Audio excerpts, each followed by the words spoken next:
ये रोने का नाटक कर रहे हैं। कल अयोध्या में बेटी से बलात्कार हुआ, ये आज रोने का नाटक कर रहे हैं। क्या हुआ? आपका मन हो रहा है ना मुझे कोसने का कि कैसी असंवेदनशील महिला है ये, कि रोते हुए आदमी पर ऐसी टिप्पणी कर रही है। चुनाव बड़ी खबर है या फिर एक लड़की का मरना? किस नेता ने क्या कहा ये बड़ी खबर है या फिर एक दलित लड़की का बलात्कार, उसकी हड्डियां तोड़ देना? किसी से भी पूछो तो जवाब यही मिलेगा कि बलात्कार और हत्या की खबर पर ज्यादा बातचीत होनी चाहिए। मगर नेताओं और मीडिया का धंधा ऐसी खबरों से नहीं चलता। अयोध्या में 30 जनवरी की रात 10 बजे एक 22 साल की लड़की घर से निकली मगर वापस नहीं आई।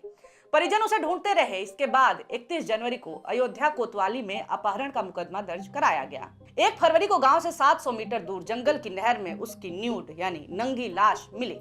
हाथ पैर बांधकर उसे पेड़ से लटकाया गया। उसकी बॉडी नहर को टच कर रही थी। दोनों आंखों पर चोट थी जैसे नोचा गया हो। चेहरे और सिर पर घाव थे। शरीर पर जगह जगह जख्म थे। उसका पैर भी टूटा हुआ था। अपराधी पकड़े गए। उन्होंने ऐसा क्यों किया, इसका जवाब तो सुनिए।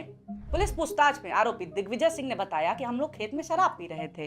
इतने में रास्ते पर वो यानी वो दलित लड़की अकेले आते हुए दिखी। उसको देखते ही हमें उसके भाई से हुई मारपीट और बेइज्जती याद आ गई।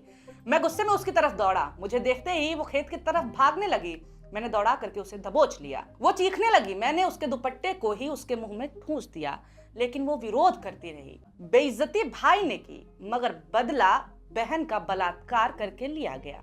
भारत जैसे देश में ये कोई नई बात नहीं है, ये तो हर रोज होता है। अरे एक आदमी दूसरे आदमी से लड़ता है मगर गाली ये इसकी माँ को दे रहा है, वो उसकी बहन को दे रहा है। बातचीत में भी गालियां तो औरतें ही सुनती हैं। भारतीय पुरुष औरतों को अपनी प्रॉपर्टी जो मान करके बैठे हुए हैं।